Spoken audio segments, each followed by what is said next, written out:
Halo, perkenalkan nama saya Maharani Terus dari Prodi Sarjana Informatika Angkatan 2023. Di sini saya akan menjelaskan tentang studi kasus pertama yaitu studi information, mana ini dari praktikum Java OOP yaitu Object Oriented Programming. Nah, pertama-tama saya di sini akan menjelaskan tentang diagram, kelas diagram yang dibuat. Di sini ada uh, work, workable interface. Nah, di sini mendefinisikan kontrak untuk kelas yang mengimplementasikan interface ini, yaitu harus memiliki metode WOW. Metode ini tidak memiliki implementasi dan harus diimplementasikan dalam kelas yang mengadaptasinya. Lalu ada person atau abstract class. Ini kelas abstrak yang tidak dapat diinstansiasi langsung, memiliki atribut name atau string dan age dalam bentuk integer. Nah, ini mencakup metode metode getter, get name, dan get age untuk mengakses atribut.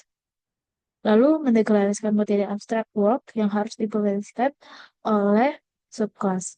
Selanjutnya ada student, itu student dalam bentuk kelas. Nah, dari subclass dari person yang merepresentasikan mahasiswa dan memiliki atribut name bentuk string. Lalu enroll course dalam bentuk course. Nah, di sini memiliki konstruktor untuk menginisialisasi nama, NIM, dan usia. Metode getName ini, metode getName dalam bentuk string ini untuk mendapatkan NIM. Lalu ada metode getEnroll course dalam bentuk course ini untuk mendaftarkan pada kursus. Lalu mengimplementasikan metode work yang mencetak tindakan mahasiswa. Misalnya, student is studying gitu. Lalu kita masuk ke home. Ini home ini merepresentasikan rumah dengan atribut model, yaitu mode string, lalu address dalam bentuk address, dan owner person. Nah, ini memiliki konstruktor untuk menginisialisasi model rumah, pemilik, dan alamat. Metode getter untuk mendapatkan model rumah, alamat, dan pemilik. Lalu kita masuk ke address class. Ini merepresentasikan alamat dengan atribut city, di mana eh, atribut city itu berbentuk string dan street itu juga string. Lalu memiliki konstruktor untuk menginisialisasi kota dan jalan. Metode getter untuk mendapatkan nama kota dan jalan. Lalu langsung kita ke course class, di mana ini merepresentasikan khusus dengan atribut name berbentuk string. Lalu credits integer. Ini memiliki konstruktor untuk menginisialisasi nama kursus dan jumlah kredit. Metode getter ini untuk mendapatkan nama kursus dan jumlah kredit. Hubungan antar kelas ini interfer. Ini inheritance. Student mewarisi dari person. Ini berarti student adalah tipe dari person dan dapat menggunakan atribut serta metode dari person. Lalu ada composition, di mana home memiliki satu address ini, dan satu person. Memiliki satu address dan satu person sebagai pemilik. Ini menunjukkan hubungan kepemilikan. Kalau student memiliki satu course yang diambil menunjukkan hubungan antara mahasiswa dan kursus yang diikuti.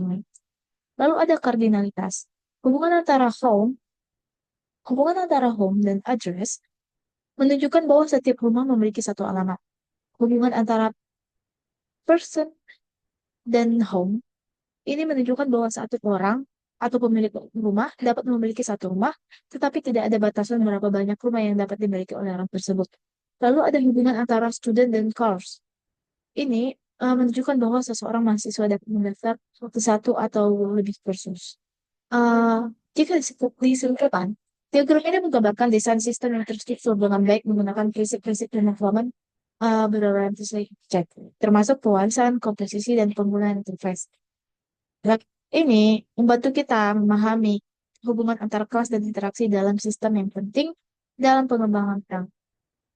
Oke, di sini saya akan menjelaskan eh, kode-kode pemrograman dimulai dari kode pemrograman workable. Dari sini kita buka VS Code. Nah, ini adalah kode workable. Nah, interface workable mendefinisikan metode work yang harus diimplementasikan oleh kelas yang menggunakannya. Ini berfungsi sebagai kontrak yang memastikan setiap kelas yang mengimplementasikan workable memiliki kode work gitu, tanpa memberikan implementasi spesifik. Lalu kita masuk ke, kita lihat modul dulu, kita masuk ke kelas student.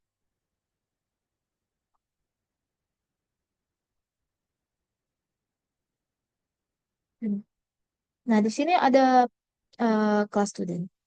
Nah, di kelas student ada public class student extend person implements workable. Jadi artinya student adalah kelas yang extends person. Artinya student adalah subclass uh, dari person. Dengan ini student mewarisi property dan metode dari person gitu. Nah, student juga mengimplementasikan interface workable yang dijelaskan tadi. Yang berarti yang berarti kelas ini harus menjadikan implementasi untuk metode work yang didefinisikan di dalam interface tersebut. Lalu kita masuk ke ini, private string name, lalu private course and roll course. Nah, name ini atribut private yang menyimpan nomor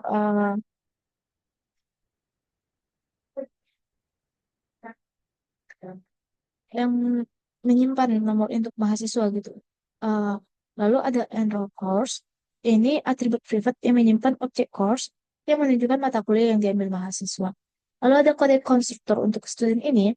Ini untuk ada protected student, string name, integer age, super ini artinya student.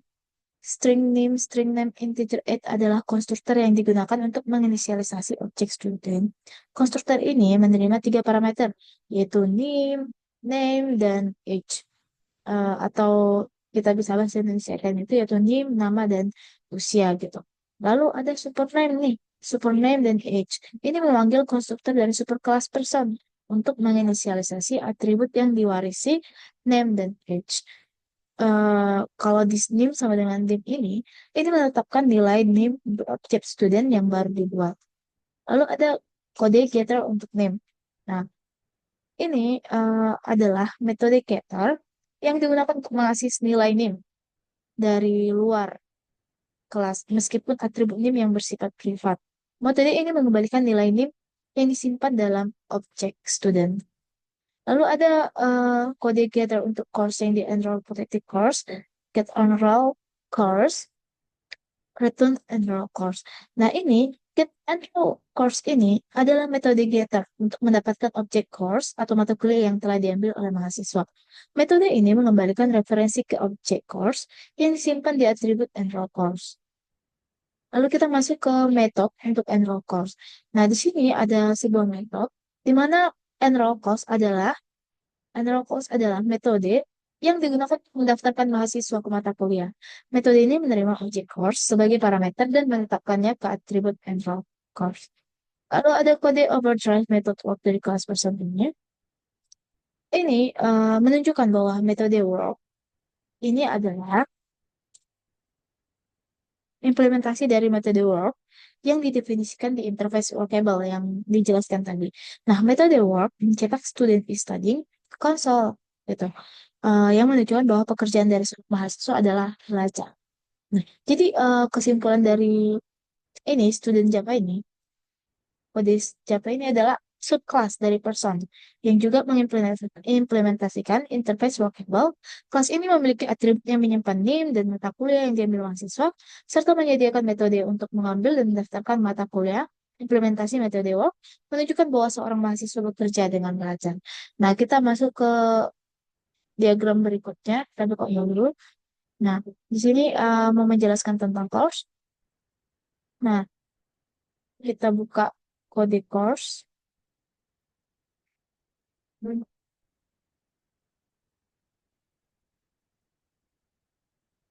Nah,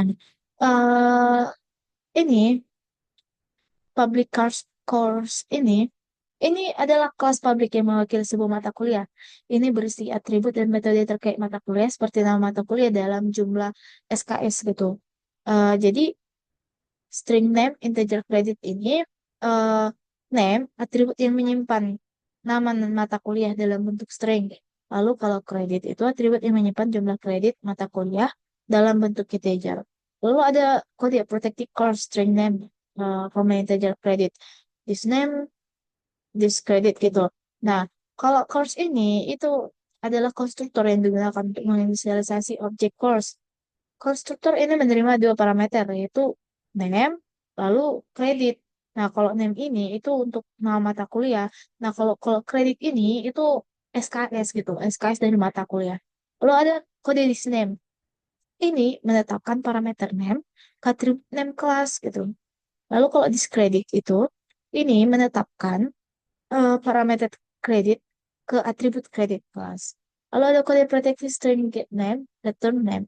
Nah, ini eh, ada get name kan. Ini adalah metode getter yang mengembalikan nilai dari atribut name, yaitu nama mata kuliah. Kalau ada kode protected integer get credit, kalau get credit ini adalah metode getter yang mengembalikan nilai dari atribut kredit, yaitu jumlah kredit SKS dari mata kuliah. Jadi kalau disimpulkan bahwa kalau ini kelas course ini itu menyimpan data tentang mata kuliah, yaitu nama mata kuliah dan jumlah kredit. Ia menyediakan konstruktor untuk menginisialisasi objek dengan data tersebut, serta dua metode getter, getName, dan getCredit untuk mengakses informasi nama mata kuliah dan jumlah kredit. Kita masuk lagi ke modul, kita akan membahas tentang person. Ini eh person, kita buka kode person. Nah, ini ada kode public abstract class person. Sini, person adalah kelas abstrak, artinya gitu. Yang berarti tidak bisa diinstansiasi secara langsung. Kelas ini berfungsi sebagai cetak biru untuk kelas-kelas lain yang mewarisinya. Nah, ada kata kunci abstrak. Ini menunjukkan bahwa kelas ini mungkin memiliki metode-metode yang tidak memiliki implementasi yang harus diimplementasikan oleh subkelasnya. Gitu. Lalu ada string name dan integer age. Ini name ini atribut yang menyimpan nama orang dalam bentuk string. Lalu ada age, atribut yang menyimpan usia orang dalam bentuk integer. Atribut ini bersifat default gitu, atau package preferred, yang berarti hanya kelas-kelas dalam paket yang sama yang dapat mengaksesnya. Lalu ada kode protected person, string name, integer age. Itu kayak yang saya jelaskan tadi, konstruktor person digunakan untuk menginisialisasi atribut name dan age dari objek person. Lalu ada kata kunci protected nih. Ini berarti konstruktor ini dapat diakses oleh kelas-kelas yang mewarisi kelas person atau berada dalam paket yang sama seperti yang tadi yang aku jelaskan kan ada yang eh, kelas-kelas yang mewarisi kelas person itu kayak kelas apa tadi? Bentar aku lihat dulu itu kelas student tuh kan. Nah, itu yang dapat diakses gitu. Lalu ke proteksi stream get name. Ini juga getter gitu. Getter adalah metode getter yang mengembalikan nilai dari atribut name, yaitu nama dari objek person. Lalu kita masuk ke Java Protected Integer Get Age. Ini juga metode getter yang mengembalikan nilai dari atribut age, yaitu usia dari objek person. Lalu masuk ke Public Abstract Void Work. Ini work adalah metode abstrak yang berarti tidak memiliki implementasi dari kelas person. Setiap kelas mewarisi person harus mengimplementasikan metode yaitu metode work. Nah, karena metode ini bersifat abstrak, kelas person juga harus dideklarasikan sebagai abstrak. Nah, jadi kesimpulannya, kelas person adalah kelas abstrak yang berisi atribut name dan age, serta metode getter untuk atribut-atribut tersebut. Metode work adalah metode abstrak yang harus diimplementasikan oleh subclass, sehingga kelas turunan harus mendefinisikan perilaku spesifik dari metode work sesuai dengan kebutuhan masing-masing subclass. Nah, kita lanjut ke modul untuk melihat diagram selanjutnya. Itu diagram home. Kita lihat kodenya dalam VS Code home.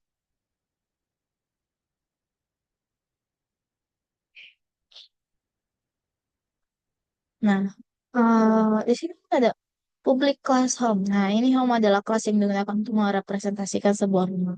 Kelas ini mengandung atribut dan metode yang terkait dengan rumah. Lalu ada private string model, private address, private person owner. Nah, model atribut privat yang menyimpan model atau tipe rumah dalam bentuk string. Nah, modeling. Jadi kalau address itu atribut privat yang menyimpan objek address yang berisi informasi alamat rumah atau kota dan jalan. Kalau owner itu atribut yang menyimpan objek person yang mewakili pemilik rumah. Lalu ada ini protected home stream model. Ini protected ini baris pertama ini ya. Ini adalah konstruktor yang digunakan untuk menginisialisasi objek home. Parameter yang diterima yaitu model, owner, terus city, lalu address gitu. Nah, objek person yang merupakan pemilik rumah ini. Address city, nama kota untuk alamat rumah. Address street itu nama jalan untuk alamat rumah. Lalu ada this model nih sama dengan model. Itu menetapkan nilai parameter model ke atribut model class. Kalau this address itu membuat objek address baru menggunakan nama kota dan nama kota dan jalan nanti. Uh, di mana yang diberikan itu ditetapkan ke atribut address. Kalau this owner ini menetapkan objek person pemilik rumah ke atribut owner. Kalau ada kode protective string get model, return model. Nah, ini kayak sama kayak tadi, itu adalah metode getter yang mengembalikan nilai dari atribut model yaitu tipe ring, tepat tipe rumah. Nah, kalau protective address get address itu sama eh, metode get getter yang mengembalikan objek address yang menyimpan informasi alamat rumah. Kalau get owner itu metode getter yang mengembalikan objek person yang merupakan pemilik. Jadi kesimpulan kode dari home ini itu untuk merepresentasikan sebuah ke rumah dengan atribut untuk mode rumah, alamat, dan pemilik. Kelas ini memiliki konstruktur untuk menginisialisasi objek home dan menyediakan metode getter untuk mengakses informasi tentang mode rumah, alamat rumah, dan pemilik. Kelas ini membantu dalam bangun struktur data yang lebih kompleks dalam aplikasi yang memerlukan informasi tentang rumah dan pemiliknya. Seperti kalau yang kita tahu ini untuk uh, kelas nanti. Langsung masuk ke kode selanjutnya, di mana ada address. Nah, masuk ke address. Jadi address ini kan ada public class address. Ini adalah kelas yang digunakan untuk merepresentasikan alamat. Kelas ini menyimpan informasi terkait lokasi seperti nama kota dan jalan. Lalu ada private string city, private string state. Ini untuk city ini untuk atribut privat yang menyimpan nama kota dalam bentuk string. Kalau street itu atribut privat yang menyimpan nama jalan dalam bentuk string juga gitu. Lalu kita masuk ke protected address string city, string street. The city sama dengan city, the street sama dengan street. Nah, kalau address protected address string city string street ini adalah konstruktor yang digunakan untuk menginisialisasi objek address. Parameter yang diterima itu ya city. City itu kan nama kota yang nama kota untuk alamat. Kalau street itu nama jalan untuk alamat. Nah, kalau di city sama dengan city itu untuk menetapkan nilai parameter city ke atribut city class. Lalu di street itu menetapkan nilai parameter street ke atribut street class. Lalu ada protected strings get city ini sama kayak tadi. Kalau ada ini berarti itu getter gitu. Getter yang mengembalikan nilai dari atribut city. Nah, kalau yang ini berarti getter yang mengembalikan nilai dari atribut street yaitu nama jalan. Jadi kesimpulannya ini itu eh, merepresentasikan alamat dengan dua atribut city dan street. Kelas ini memiliki konstruktor untuk menginisialisasi objek dengan informasi alamat dan menyediakan metode getter untuk mengakses nama kota dan jalan. Kelas ini sering digunakan dalam konteks di mana informasi alamat perlukan seperti dalam kelas home yang udah aku bahas tadi. Lalu kita masuk ke up cost nih. Bentar ya. Kan udah dijelasin ini. Jadi jelasin ini semua. Jadi kita masuk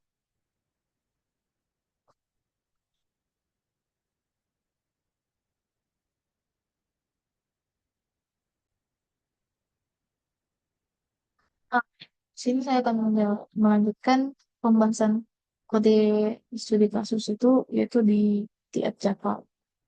Di sini ada kode import. Jadi ini kalau kita biasanya kita kan bukan biasanya.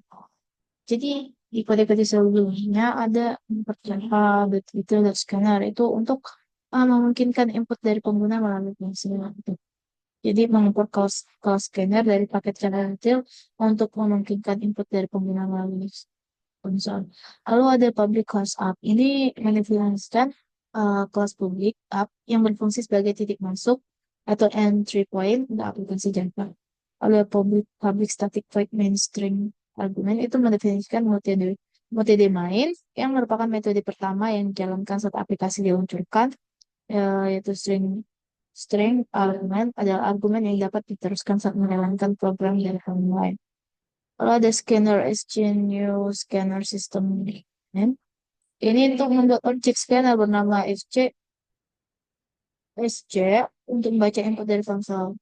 Lalu ada string student ini yang 3 baris itu untuk membaca name, membaca name, membaca nama mahasiswa, nama mahasiswa, lalu usia mahasiswa. Lalu input integer person ini itu digunakan untuk mengkonversi info string menjadi integer untuk yang student age aja gitu. Lalu ada string home model dan string address city, string address street. Nah, ini membaca input untuk model rumah, nama kota, dan nama jalan dari pengguna. Lanjut ke string course name dan integer course credit. Itu membaca input untuk nama mata kuliah dan jumlah kredit SKS dari pengguna. Eh, Lalu person new student ini membuat objek student yang merupakan subclass dari person menggunakan input yang dibaca sebelumnya. Lalu kalau home new home ini membuat objek home dengan model rumah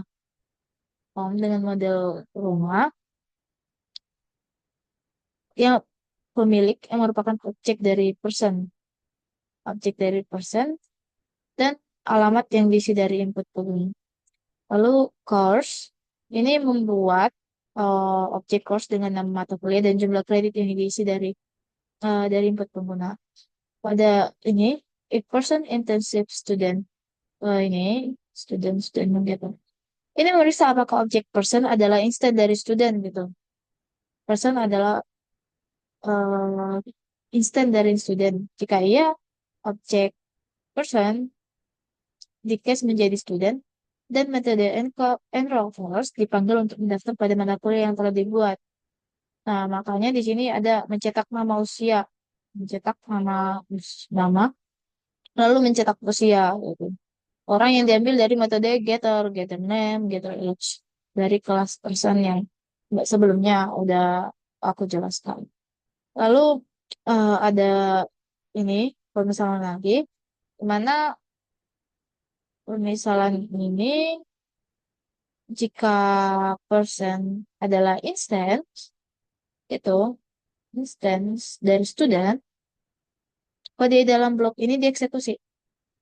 Nah, ini mencetak nih mahasiswa, lalu eh, model rumah, alamat rumah. Mahasiswa menggunakan metode getter name, getter model, dan city.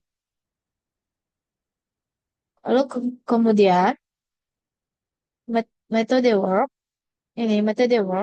eh, dari objek student dipanggil yang mencetak bahwa mahasiswa sedang belajar. Kalau ada SC close, ini bentuk objek scanner untuk membahaskan sumber daya yang digunakan. Jadi, ini merupakan program utama dari kode-kode yang sebelumnya aku jelaskan ya, Bang, yang berfungsi untuk mengumpulkan informasi dari pengguna mengenai mahasiswa, rumah, dan mata kuliah. Informasi ini kemudian digunakan untuk membuat objek yang relevan dan menampilkan data-data tersebut di konsol. Program ini menunjukkan penggunaan konsep pemrograman orientasi objek seperti konsep dan polymorphisme yang telah dibahas.